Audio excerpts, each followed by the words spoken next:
So, President Trump holds a big immigration meeting with Democrat Steve Bannon, is out at Breitbart News and apparently back to bagging groceries where he belongs. And it turns out that President Obama designed his own library. It does not look good. I'm Ben Shapiro. This is The Ben Shapiro Show. So a lot to get to today. Obviously, there's a lot of breaking news on immigration, including a judicial ruling that is just absurd. Also, Steve Bannon is out at Breitbart, and as you may have noticed, this does not displease me. Plus, as I have to show the pictures of the Obama presidential library because they truly are astonishingly awful. I mean, it's like the guy took a Chinese takeout food box, unwrapped it, and then decided to model his library on it. That's basically what it looks like. Mathis is nodding because he knows this is true. Before we get to any of that, we are first going to say thank you to my sponsors over at Birch Gold. So, Birch Gold is the place that you need to go if you're interested in hedging your financial bets. If you look at the stock market right now, it's doing great. It's up at over 25,000. But there may be a correction sometime in the near future. If you look at the real estate market, it's up too, but that may be a bubble. One of the ways that you can protect against government inflation, one of the ways that you can protect against economic uncertainty is with precious metals. And that's why you need to go and talk to my friends over at Birch Gold Group. Birch Gold Group has a long-standing track record of continued success, thousands of satisfied clients, countless five-star reviews, and A+ rating with the Better Business Bureau. Contact Birch Gold Group right now to request a free information kit on physical precious metals. It's a comprehensive 16-page kit, and it reveals how gold and silver can protect your savings and how you can legally move your IRA or 401k out of stocks and bonds and into a precious metals IRA. Ask all your questions, get all of them answered, and then when you're ready to invest, talk to birchgold.com/Ben. Again, that is birchgold.com/Ben. Go check it out right now. Use the /Ben so that they know that we sent you. Okay, so, well, I'm desperate to begin with President Obama's presidential library because the pictures are just so astonishing. You're going to have to wait for that. First, we're going to start with President Trump having his big immigration meeting at the White House. So there were two purposes for this immigration meeting. Purpose number one is to push back on the Michael Wolff fire and fury narrative. So that narrative, which we talked about at length yesterday, suggests that Trump is just a crazy person. Trump is a nut job, a child in a man body, a sort of a kook who's escaped from the asylum and is now running amok through the White House, destroying everything. And so Trump wanted to hold this bipartisan meeting to show, no, I'm going to have a basically normal meeting. And we'll have a bunch of Democrats to the White House, and we'll talk, and nobody will get hit in the head with a frying pan, and it'll totally be fine. And in that, he succeeded. He was fine. When it came to policy, however, things were not quite so glowing. The president gave a bunch of mixed signals about what he would be willing to sign or what he would not be willing to sign in terms of DACA. Now, to review, if you recall, back in 2012, Barack Obama passed into law, sort of, through executive order, the executive amnesty. This was the Deferred Action for Childhood Arrivals program. It suggested that anyone between the ages of 16 and 30 at the time that he signed this into law, that those people would be able to stay if they were brought into the country as children and had been there for a certain amount of time. And that being the case, all those people would eventually be legal citizens of the United States, was sort of the unspoken promise that Obama was making. So Trump comes into office, and several months into his term, he decides that he is going to overturn DACA. But at the time, he says, DACA no longer applies, but if Congress doesn't pass some version of DACA to keep the so-called dreamers in the United States, then come March, maybe I'll just reinstate it, which is a weird statement to make because the whole reason for striking down DACA in the first place was based on constitutional grounds. He said it's unconstitutional for the President of the United States to simply say that a bunch of people are now going to get green cards to stay in the United States or papers that suggest that they can be here legally without the approval of Congress. So it'd be weird to reverse himself and then say, well, you know what, I decided the constitutional question doesn't matter. Now I want this policy back in place, and therefore it will be back in place. That would be a weird argument for Trump to make. So yesterday, Trump is at the White House, and he leads off with his actual proposal. His actual proposal is that he will sign into law an enshrinement of DACA, right, basically legalizing the presence of the so-called dreamers, maybe giving them a pathway to citizenship, maybe not, maybe allowing them to stay in the country permanently without the ability to vote, for example. It's not clear what exactly he's talking about here, but he says there won't be any staying in the country for the dreamers unless I get the funding for my border wall. Now, this is a fairly unremarkable position that Republicans have been taking. There's some hardliners like Ann Coulter who have been suggesting that under no circumstances should Trump reinstate DACA. Instead, he should just push for independent funding of the border wall. Instead, he should just push for an end to chain migration. Chain migration is the process by which you come here, you drop a baby, the baby's a citizen, and now the baby brings you in as the parent, as a citizen. Right? It's chain migration. You bring in your entire family. In fact, the last terrorist attack that occurred in New York City was by somebody who'd been brought in essentially through chain migration. Started off as a person who got in through the visa lottery. That person brought their family over through chain migration. Trump wants to end chain migration as well. He should. Chain migration is stupid. The idea that you get to bring your entire family over just because you're here. How about we determine whether you bringing your family over is good for the United States rather than just simply assuming it, especially when you're talking not about immediate family, you're talking about cousins and uncles and aunts and grandmothers and all the rest. In any case, the Ann Coulters say no DACA at all. Now, that is what I would prefer, too. I would prefer a system where we look at all of these people on a one-to-one basis. I've said this 1,000 times, where we look at these folks at a one-to-one level. We decide whether they ought to stay or whether they ought to go, and then they go in the back of the line. They can stay here while they are waiting for their actual papers, but they have to go to the back of the line because it's not fair to privilege them over people who have been waiting diligently in line for years to get their green card and get their citizenship.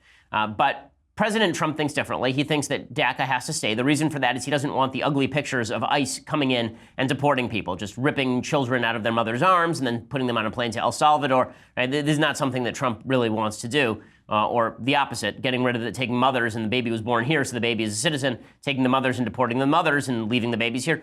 Trump doesn't want any of those pictures, so he says, we want to do DACA. We want DACA done, but we're also going to get my priorities done. So in order for Democrats to sign off on this, Democrats want what is called a clean DACA bill. Whenever they say clean, clean just means without any riders. So what they want is DACA re-enshrined without any wall funding, without any curbs on chain migration, without any curbs on the diversity visa lottery. Trump would like, if DACA is going to get done, all of the above. He wants an end to chain migration. He wants curbs on the diversity visa lottery. He wants it done away with.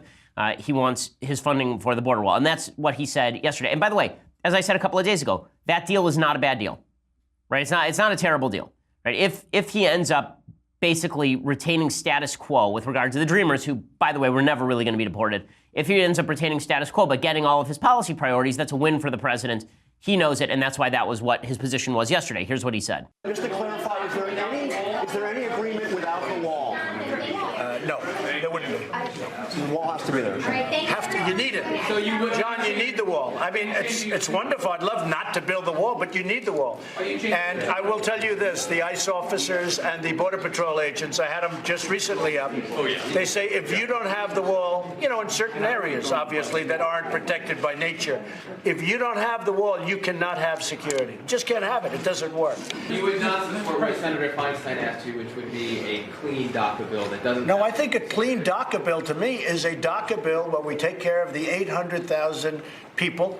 They're actually not necessarily young people. Everyone talks about young. They could be 40 years old, 41 years old, but they're also 16 years old.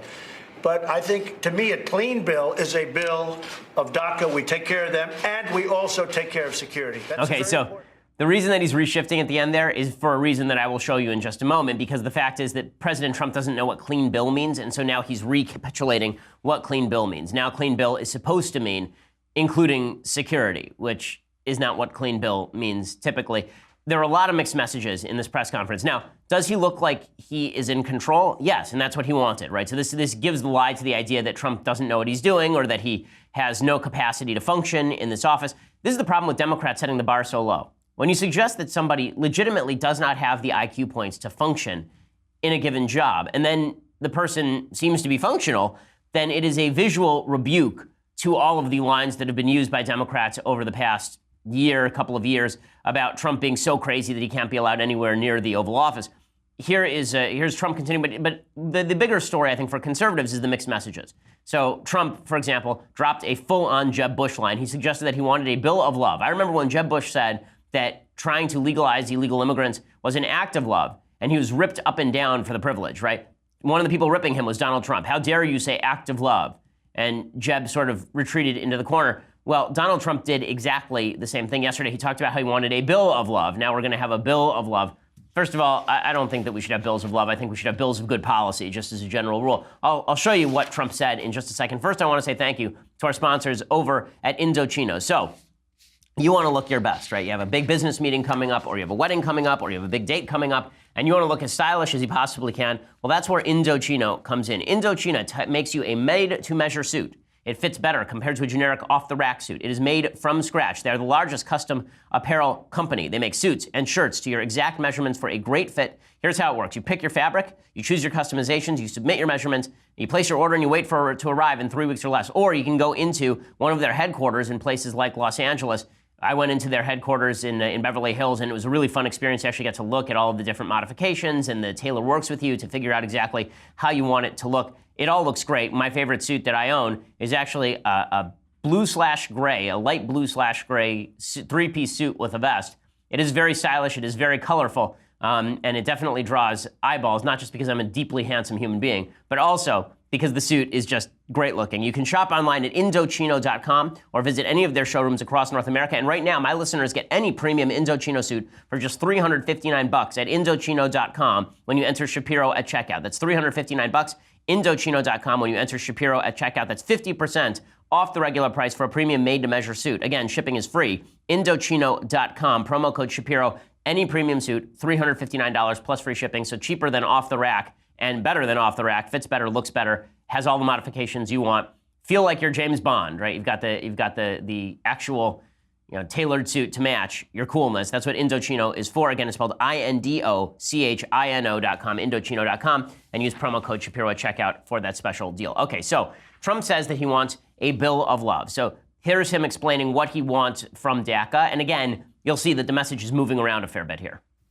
We have a lot of good people in this room, a lot of people that have a great spirit for taking care of people we represent, we all represent. I feel having the Democrats in with us is absolutely vital because this should be a bipartisan bill. This should be a bill of love.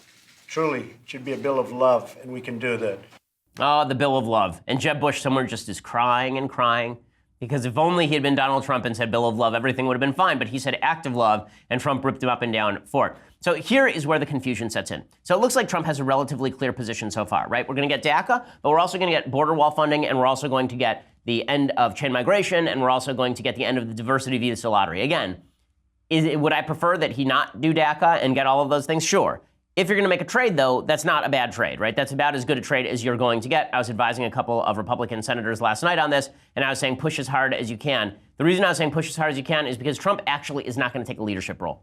The great lie of the last campaign is that Trump was going to take a leadership role when it came to actual policy prescriptions, such as on immigration, that he was going to be the great leader here.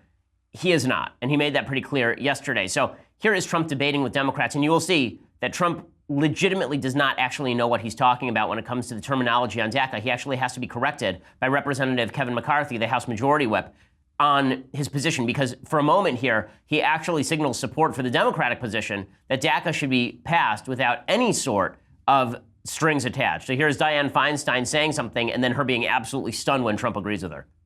What about a clean DACA bill now, with a commitment that we go into a comprehensive immigration reform procedure like we Hey, can you pause it for 1 second? Okay, before we get to Trump's answer, what she's saying, just to clarify, is that she wants deferred action for childhood arrivals, Obama's executive amnesty made law now, and then afterward, we'll negotiate about diversity visa programs and we'll negotiate about curbing chain migration. Here's the problem. If Trump were to do that, he loses all leverage. The only leverage he has to get Democrats to vote for this thing is that they want DACA, and if they want DACA, maybe they'll give him some of the things he wants. If he gives them what they want, you think they're going to stick around for a discussion about comprehensive immigration reform? Are you kidding? Of course they're not going to. Of course they'll sink any possibility of curbing some of the more popular methods of illegal immigration. So that's what she's saying to him. She's saying, let's do what I want, and then later we'll do what you want. Right? She's doing the wimpy from the Archie comics. You give me a hamburger now and I'll give you the $5 later. That's basically what she's saying. And then she's shocked because Trump doesn't know what she's saying, and so he agrees with her. Right? That's what happens right here. Kennedy was here. I think that's basically what Dick is saying. We're going to come out with DACA. We're going to do DACA, and then we can start immediately on the phase 2, which would be comprehensive. Would you be agreeable to that? Yeah, I would like to do that. Go ahead. I think a lot of people would like to see that.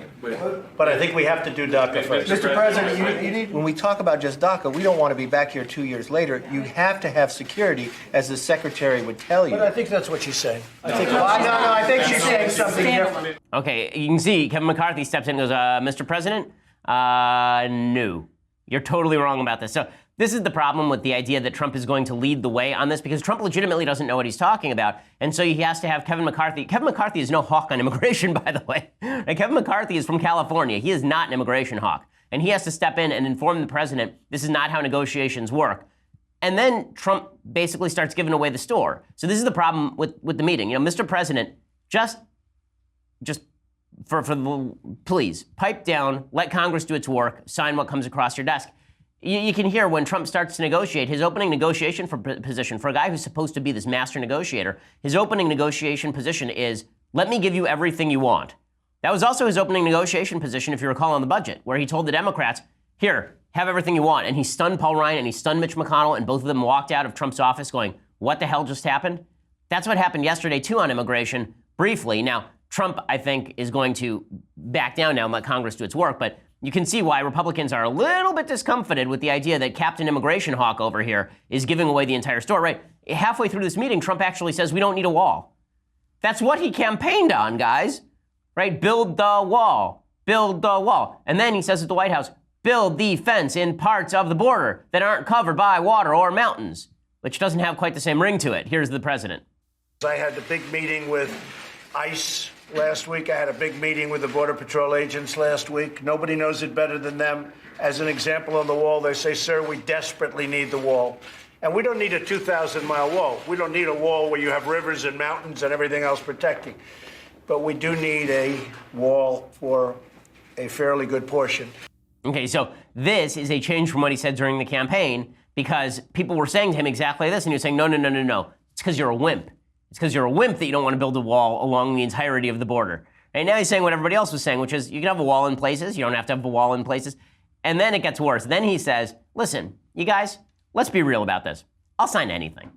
I mean, he really says this. He said, this came out of his mouth. So as I say, the meeting was good for him on an image level, because it made him look as though he actually wants to deal, and he can speak full sentences, and he's capable of carrying on a conversation, and he's capable of listening to McCarthy when McCarthy says, Mr. President, whoa there, hold your horses. But watch Trump say, listen, you send me something, not going to veto it. Comes across my desk, I'll sign it. This is an astonishing negotiation position. When this group comes back, hopefully with an agreement, this group and others from the Senate, from the House, comes back with an agreement, I'm signing it. I mean, I will be signing it. I'm not going to say, oh, gee, I want this or I want that. I'll be signing it, because I have a lot of confidence in the people in this room that you're going to come out with something really good. Oh, gee, I'm not going to sign this or I'm not going to sign that. It's called the veto power, right? If you're not threatening to use the veto pen, what in the world are you doing in this office? Like, at a certain point, you are going to have to threaten to use the veto pen. Now, if all of Trump's most ardent supporters, the people who are the in Trump we trust Ann Coulter types, are looking at this, they're going crazy. And Ann Coulter was, to her credit, going insane yesterday, right? Ann Coulter was losing her mind over this press conference, basically saying that it is a full-on disaster, right? She's tweeted out this morning, quote, if Trump was FDR, we have nothing to fear but fear itself, but nothing against fear. Fear is good too, believe me. If Trump was JFK, ask not what your country can do for you unless you want to, then ask away.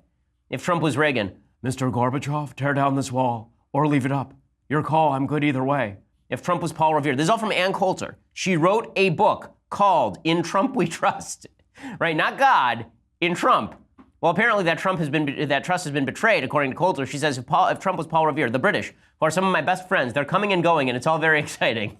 If Trump was Churchill, we shall fight on the beaches, or if we have a world-class picnic there, depends entirely on the weather. So she is just ripping him up and down, suggesting that he has completely failed his own base. She called it the lowest day of his presidency.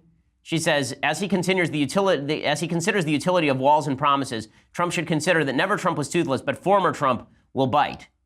Right? She's going on and on here about Trump's big statement yesterday.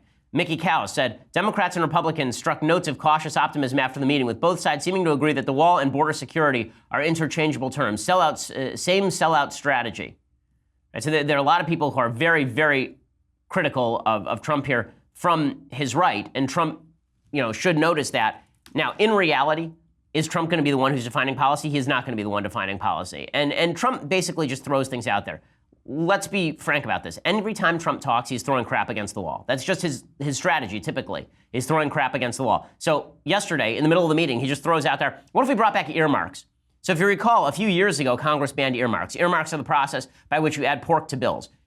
The case in favor of earmarks is that you can't get anything done without them because you have to pay off all the members of Congress to vote for your bill. And that's the case in favor of earmarks, is what they call pork barrel rolling, that basically you hand somebody pork and then they vote for your bill.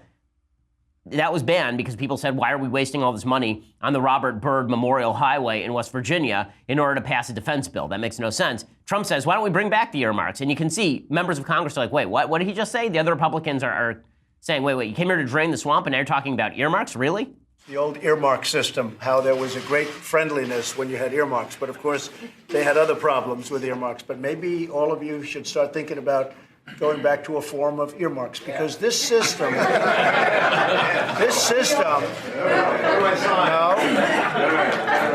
well, you should do it. And I'm there with you, because this system really lends itself to not getting along. Okay, so much swamp draining. Bring back the earmarks, my goodness. So Trump says a lot of stuff. But here's the point. In the end, this is going to be negotiated by Congress. And in just a second, I'm going to explain to you what exactly Congress is saying about this. Because Congress has Congress, is obviously Republicans and Democrats have very different visions of this. One of the things that's been kind of hysterical and funny about all of this is the fact that the media were sort of taken aback by Trump speaking in full sentences like a human. And so they started saying, well, everyone agrees on this. They don't. Right? First of all, I think it is important to point out that Jeff Flake is not wrong, the senator from Arizona, when he says that he was surprised at Trump's flexibility at the meeting. I think everyone was on the right, on the left, because this is the thing. Trump doesn't actually have a lot of policy beliefs. This is one of the dangers in Republicans losing Congress. For all of the Republicans who say Trump is the party, Trump is the entire party, if Trump loses Congress, if the Democrats take over the House, and if they take over the Senate, I'm going to talk about the Senate in a few minutes here, because Joe Arpaio announced his candidacy for Senate in Arizona, which is a beautiful way for Republicans to lose another Senate seat in a red/purple state like Arizona. But Jeff Flake, he says, I'm surprised at Trump's flexibility. The reason that's a problem is because if Democrats take Congress, they will start passing bills. Do you think that Trump's going to sit there with a veto pen? This is a guy who's very angry. Well, I wouldn't say angry. Very anxious not to use the veto pen. He wants to get things done. He likes having his name on things, and it doesn't matter if it's a Democrat bill, I think, or a Republican bill. He's not somebody who's going to go to war with Democrats when they run the Congress. It's easy for them to go to war with them when they're in the minority. It's a lot harder when they're passing bills and putting them on his desk. In that case, here's Jeff Flake saying that he was surprised at Trump's flexibility. Frankly, I went in with pretty low expectations. You don't put 22 people around the table and expect to really negotiate. And we're at a point now where we really need to negotiate. But I was surprised at, when the cameras left, at the president's flexibility on the matter, and that he actually went in and explained what he meant by the wall and border security, and that's helpful. It really is. Yeah, so there are a couple different positions inside the Republican caucus. The position that's hardline says we're going to get all the things that Trump originally said he wanted. The position that's softline says we'll have border security but no wall. We'll add a few ICE agents.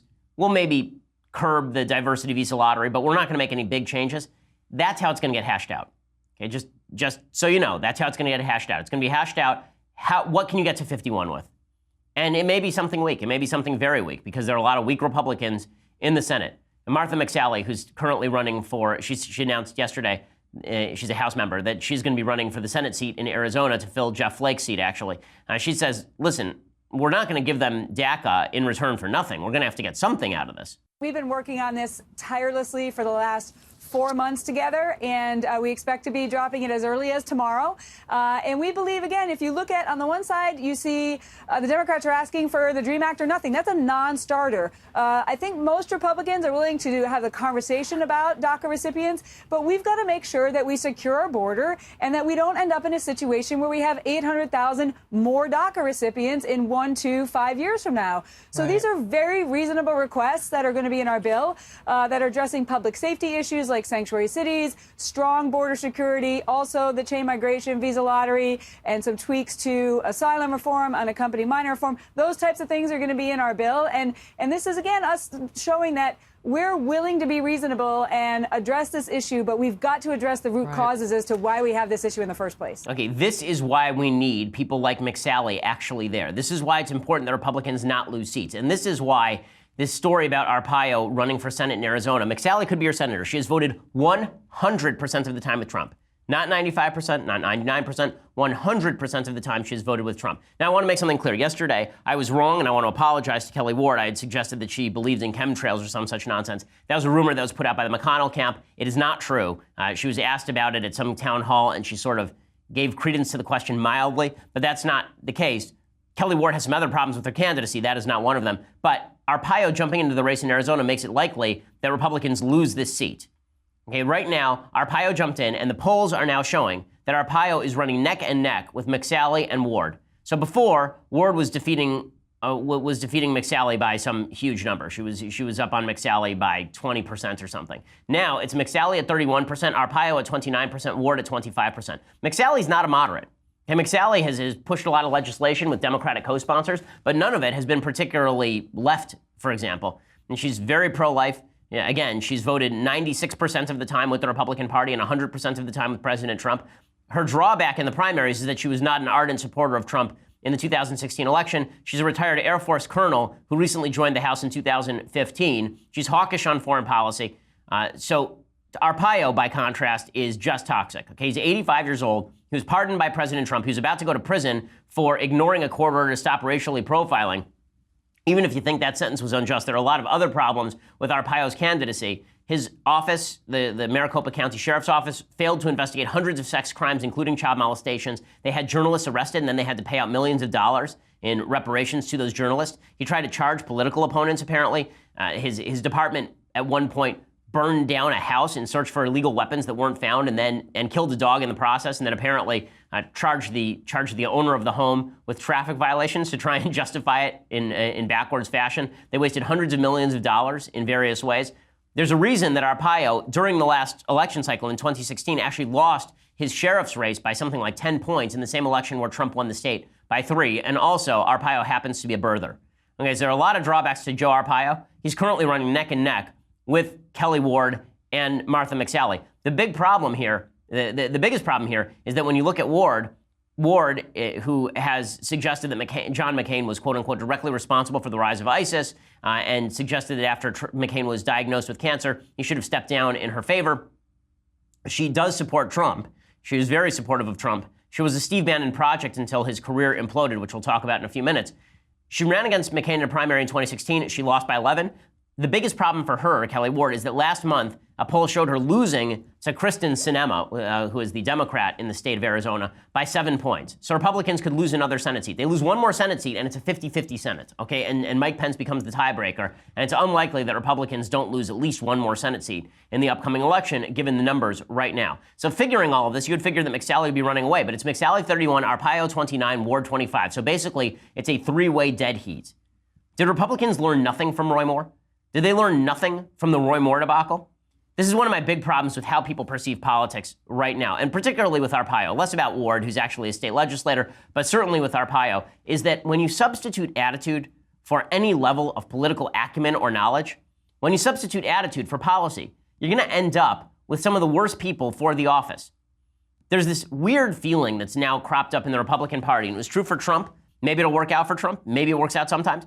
It did not work out for Roy Moore. It certainly is not going to work out for Joe Arpaio, and that is that populist style is more important than your ability to get the job done. Okay, if by populist style we mean that you're non-elite, you wouldn't want a non-elite plumber.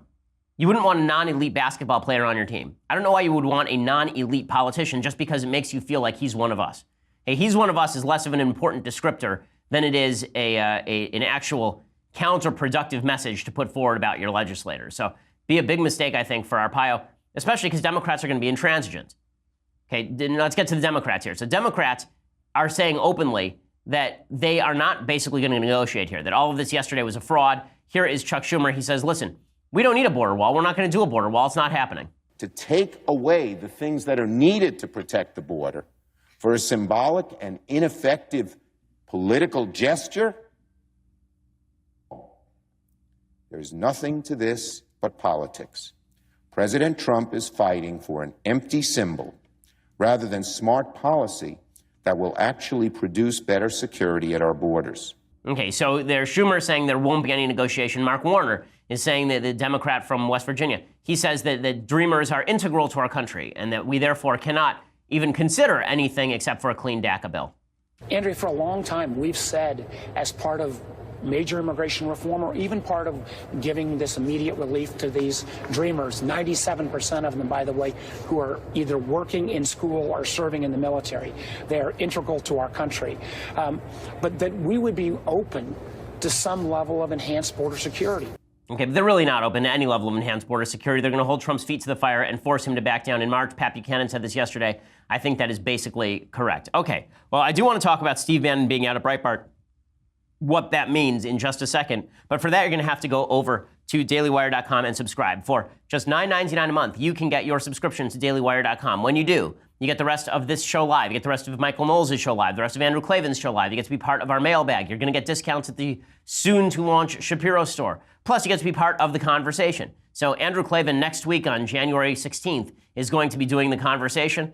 This is the new thing that we do where Alicia Krause basically reads your questions to Andrew Klavan or me or Michael Knowles. Next week it's Klavan. And you only get to have your questions answered if you are a subscriber. All you have to do is go over to the conversation page at dailywire.com after you subscribe and then follow along, type in your questions. It's going to be January 16th, 5 p.m. Eastern, 2 p.m. Pacific. And when you subscribe again, all you have to do is go over to the Daily Wire Facebook page or YouTube channel to watch. But if you want to ask questions, go over to our page at the Daily Wire conversation page, watch the live stream, start typing into the Daily Wire chat box, and Drew will answer questions as they come in for an entire hour. Again, it's January 16th, 5 p.m., 2 p.m. Pacific. Join the conversation, and that's Andrew Klavan. So you get to have Drew answer all of your lifelong questions. If you want all of those glories, plus the famed Leftist Cheers hot or cold tumbler, the one that is often derided by fellow hosts who are just jealous. I mean, let's be real about this. They're just jealous of the glories of this thing. You can get all of that for $99 a year. So go check that out right now, or listen later. SoundCloud, iTunes, YouTube, any of the podcast players. We are the largest, fastest growing conservative podcast in the nation.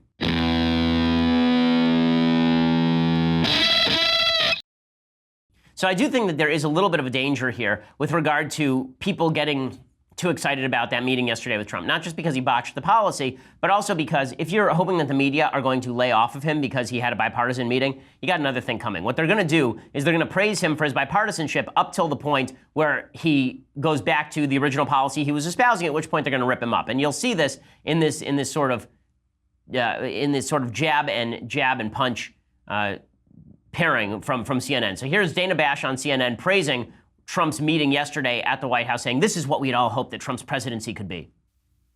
I'm sure I'm going to get hit for this, and I don't really care. I think that the bottom line is that this is, a year ago, this is the presidency that many people thought Donald Trump was capable of. We don't know if this is going to be a results-driven debate, but just the notion of him being in command, of him wanting the cameras in there and wanting the cameras to see him sitting at a table with Democrats and Republicans, playing the role of a deal maker, whether it's sees fruition or not. This is what people who had high hopes for the Trump presidency thought it would be, meeting after meeting like this. Okay, so you can see CNN's praising him. Look at that. He's just going to be meeting with Democrats. It's going to be great. Then Jim Acosta, the new chief CNN White House correspondent, whose only job is to yell at Sarah Huckabee Sanders for a living. He goes in and he yells at Sarah Huckabee Sanders for a living, forcing her to say, listen, I'm not going to negotiate with you, Jim. I mean, the media, in other words, are going to be pro-Trump so long as they think he's making concessions to Democrats. The minute that he doesn't, it's over. And Democrats are saying that they may not be in favor of this kind of deal. That they're not if Democrats aren't in favor of protecting American citizens, then I think we've hit a sad day in American history. But I don't believe that to be the case, because as we heard many of them say as they sat around that table when several of you were in the room, they are committed to border security. They do want it. And most of them have voted for it previously before this legislation hit the floor. So anything different is just a wall. If they say thanks, but no thanks for a wall. Jim, I'm not negotiating with you. I'm going to let Congress take care of that, Andrew. You can see the media are already pushing Trump on this. So for all the talk about how Trump won a big PR victory yesterday, it is a PR victory. It stanches the bleeding on the he's crazy talk. But when it comes down to the policy discussion, don't worry, the media will always be out to get President Trump, just as the courts are. There's a court ruling. This one is coming from a U.S. district judge in San Francisco, barring the Trump administration from ending DACA. Okay, that's absurd. That's absurd. It's an executive order. Of course, Trump can reverse an executive order. It is obviously legal for Trump to do that. But the district judge, his name is William Alsup, was appointed by Bill Clinton. And of course, he says that it is unconstitutional for the Trump administration to rescind DACA. He said, the agency shall post reasonable public notice. It will resume receiving DACA renewal applications and prescribe a process consistent with this order. There are a bunch of other courts that have already ruled in favor of Trump on this. He says that Alsup's justification is that this is arbitrary and capricious.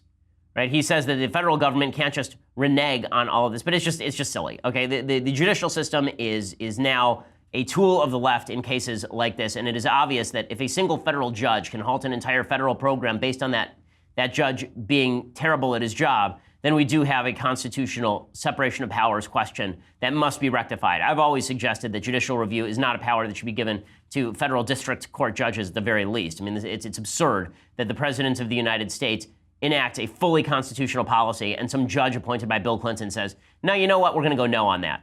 That's sheer nonsense. Okay, in other news, Steve Bannon is out at Breitbart News. That is a very good thing. If I have not been clear in my feelings about Steve Bannon, then I would suggest it has more to do with your lack of hearing ability than my lack of clarity. Because I have been extraordinarily clear that I think Steve Bannon is a snake in the grass, that he is a leech on the ass of power, that Steve Bannon is a barnacle on the whale of others, that he has never built a thing in his life, that he has merely stood on the foundations built by others to glorify himself.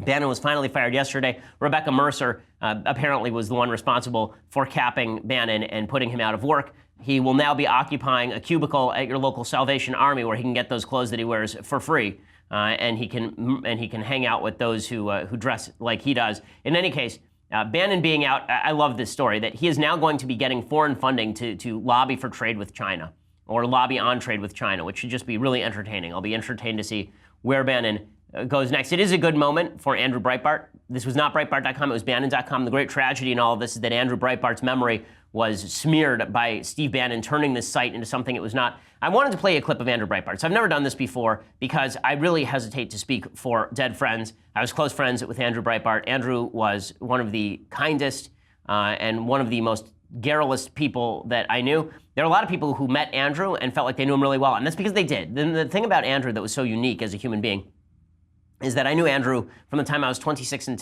time I was 17 until the time he died in 2012. So until I was 28 years old. So I knew him for 11 years. Really, my entire adult life, I knew Andrew. And I was friends with Andrew. And there are people who'd met Andrew once who felt 90% as close to him as I did. And that's because Andrew was utterly transparent about who he was. He was just as outspoken and friendly and fun with people he had just met as people that he was friends with for years and years. I want to show you this clip of Andrew from the Nixon Library. This is in 2011, about a year before he died, talking about what he saw as the role for Breitbart News, like what exactly he thought Breitbart News was going to become. And the thing is we're starting to learn to divorce ourselves from the Democrat media complex. We still turn it on and every now and then think that they're telling us the truth, as opposed to trying to manipulate us. And so we're going to have to start asking those questions and asking the hard questions. And I've seen a candidate who was preordained as electable go through 3 debates, and now he's sinking because he couldn't do what everybody assumed that he could do. Stop looking to the media to determine what electable is. Okay, so there's Andrew. And what he's really talking about there with the Democrat media complex was this idea that Democrats in the media were combining to create narratives that they were foisting on the American people. And what he saw Breitbart as was a way of debunking those narratives. Instead, Bannon turned it into a personal political weapon against his enemies. So he would use it against enemies of Trump when he felt that was in his interest. He'd use it against Jared and Ivanka when he thought that was in his interest. He'd use it against H.R. McMaster, or he would use it against Ted Cruz, or he would use it against anybody who he saw as impeding his interests. And then eventually he ended up using it basically against Trump himself. Right? Eventually he ended up speaking to the media out of line, out of turn, and going after the president's children, and then using Breitbart as sort of a funnel for his viewpoint. It's about time that he was ousted. It's a shame and a tragedy that he was ever put in place. I thought that was a terrible idea to begin with, and the fact that Bannon lasted there for so long is a blot. I only hope that Breitbart News can go back to its original vision as a culture-centric media narrative-fighting site it'll be hard for them, I think, to go fully back to that because the place has become so ubiquitously known as sort of a Trump fan site that it's going to be difficult for them to back out of that and go back to being a culture site. But I think they need to make that transition. I think that that's something that Andrew would have wanted. Andrew never in a million years would have hitched his wagon to one candidate and made that candidate his site. It just wouldn't have happened. He certainly wouldn't have turned his site into a campaign organ. I said this back in March 2016. Go back and listen to my podcasts. I talked about what Andrew would have done in the middle of that campaign. I think Andrew probably would have supported Trump in the end. I think Andrew and I probably would have disagreed on that. But I think that Andrew never would have stood for his site becoming a propaganda outlet or a bullhorn for his own political aspirations or for any particular candidate and sacrificed whatever journalistic integrity remained in order to do that. I think that would have been completely out of bounds. So I'm glad that Bannon is gone. I think it's good for the Trump administration. I think it's good for the country. I think that we can now have a real debate over which candidates are good and which candidates are bad outside of the personal Darth Vader posturing of a guy who legitimately never built a movement in his life. He just stood on top of the corpses of other people's political careers, championing himself as their legacy. So good riddance to bad rubbish when it comes to Steve Bannon. Okay, time for some things I like, some things I hate, and then we'll do a brief Bible talk. So things I like. This one was recommended by our own Mathis Glover. This is the movie Moon with Sam Rockwell. I watched it the other night with my wife. It's really well done. I mean, I think that it was done on like a $5 million budget, and it looks really good. I mean, it's a very good-looking film. The basic premise is that Sam Rockwell is working for a corporation, and his job is to mine on the moon. And then it seems like he's starting to go crazy. And I can't really tell you more than that without giving away some of the plot of the film, but it's a very good-looking film. The music is interesting. I will say I think it's a little bit overlong. I think the runtime on Moon is something like an hour 40. So I think that it's an hour 37. This really should have been more like a Black Mirror episode, is the truth. It should have been more like a Twilight Zone episode. If you had done this movie in an hour 15, then it would have just been fantastic. It's still a good movie. It's just not a fantastic movie because it's at least 25 minutes too long. But Sam Rockwell gives a tremendous performance. I mean, he's really good in it. Here's a little bit of the trailer.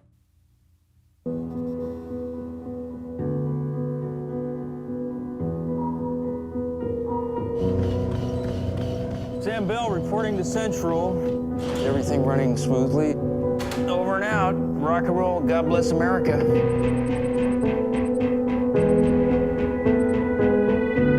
Good morning, Sam. Do you want me to cut your hair there?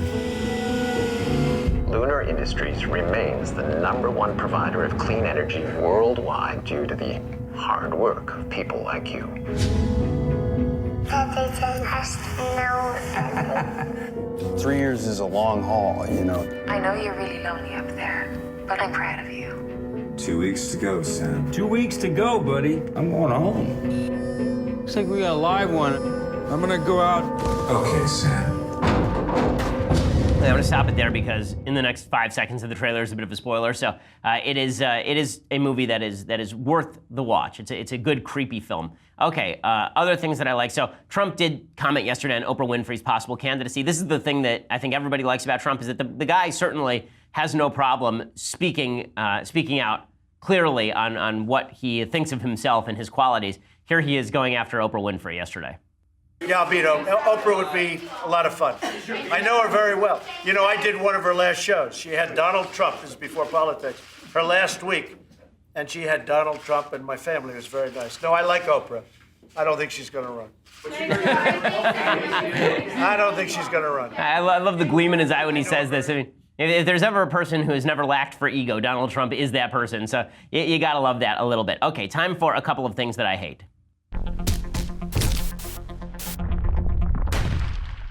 So Chelsea Manning should be in jail. Okay, Chelsea Manning is, of course, the transgender woman who was a traitor to the United States, and Barack Obama freed Chelsea Manning because Chelsea Manning was transgender. If Chelsea Manning had just been any normal traitor, Chelsea Manning would still be in prison. But Chelsea Manning on Law Enforcement Appreciation Day tweeted out, "F the police, disarm the police, hashtag we got this, hashtag Law Enforcement Appreciation Day," and a lot of emojis, because Chelsea Manning is legitimately a person with mental illness. And Chelsea Manning, again, the fact that this person was freed by the President of the United States to leave prison and then slander law enforcement officers who defend the country as opposed to Chelsea Manning who undermine the country is really despicable. Okay, other things that I hate. Shannon Sharpe, there's this tendency among folks on the left to deliberately misread the Constitution of the United States and the Declaration of Independence because they are historicists. They will do a routine where they suggest that the words in a particular document are bound by the actions of the men who wrote them. So in other words, when it says all men are created equal, the people who wrote that didn't believe that black people were equal, therefore all men are created equal doesn't mean anything. Well, no, it does mean something. It means all men are created equal. And many of the founders knew that that applied to slaves also, including people like Thomas Jefferson, by the way, who essentially said as much at the time, even though he didn't act properly in that way. But here's Shannon Sharpe from ESPN suggesting that the Constitution was written for white men and all this nonsense. And Rob, you mentioned this. This very country was founded on protest. There was something going on in Britain, Skip. Taxation without representation, freedom of religion, and all that other stuff. Instead of saying they were out, they're called founding fathers. That's what they're called. They're not radicals. They look, Dr. King, he was a radical. Malcolm X, he was a radical. Right. Colin Kaepernick, he was a radical. No. Because I think there should be justice for everyone. You shouldn't be treated better than me because of the color of your skin. You shouldn't get privileges. All I want is fair and equal. The Constitution said it was going to be fair and equal. Now, I know when you wrote that, you weren't writing it for me, but you said what the Constitution says. It doesn't say white men. It says all men. Well, they put that in there, but there was no blacks at the table. There were no women at the table. So in actuality, they meant all men, all white men. Okay, so the idea that they wrote the Constitution only for white men is obviously untrue. We actually cut a video on this that I think we're going to be releasing in the near future about why this is completely untrue if we haven't released it already, that the Constitution was written for white men. It's just nonsense. The idea that it was written for white men ignores all of the Enlightenment philosophy that the Constitution was predicated upon and the universal principles that the Constitution espouses.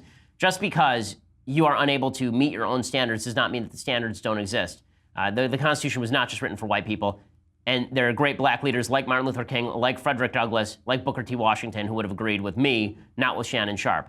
Okay, final thing that I hate here. I just have to comment on this. There's this pastor, and he announced at one of his services, I guess his name is Andy Savage, he announced that he had engaged in sexual incidents with a 17-year-old in 1998 when he was a college student working with a Texas church. He admitted this to his congregation and said that he had apologized, and then the crowd gave him a standing ovation. Here's what it looked like. I'm sorry to Jules, to her family, to my church family, both then and now, and most of all to the Lord. My repentance over this sin 20 years ago was done believing that God's forgiveness is greater than any sin. And I still believe that. Since then, I have tried to live my life in keeping with that original act of repentance.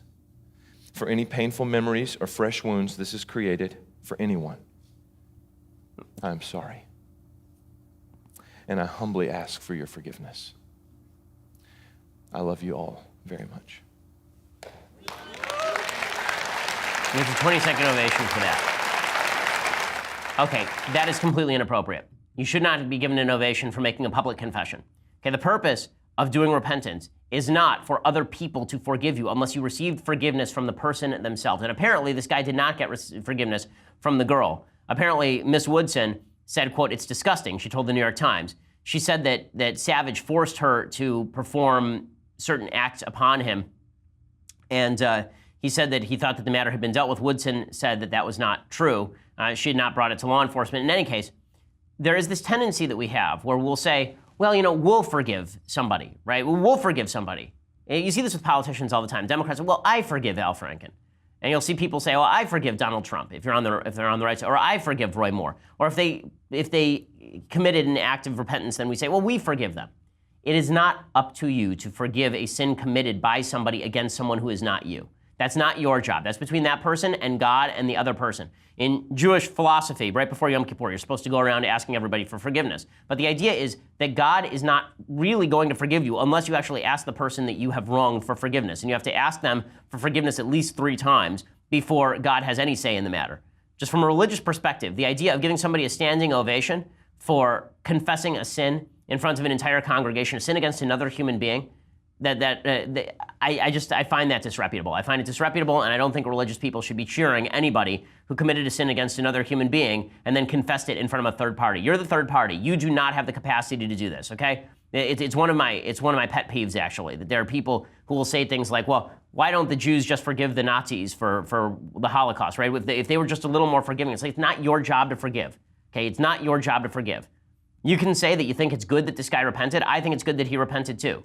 But it's not my job to say that he's off the hook, because he certainly isn't. And giving him a standing ovation is, I think, really kind of a negative, nasty thing for a religious community to be seen as doing. So I actually can't believe it. I forgot to get to the Obama Presidential Library because the design is incredible. So we will lead off with that tomorrow, I promise, unless there's some other piece of huge breaking news. But we will get to it. I'm Ben Shapiro. This is The Ben Shapiro Show.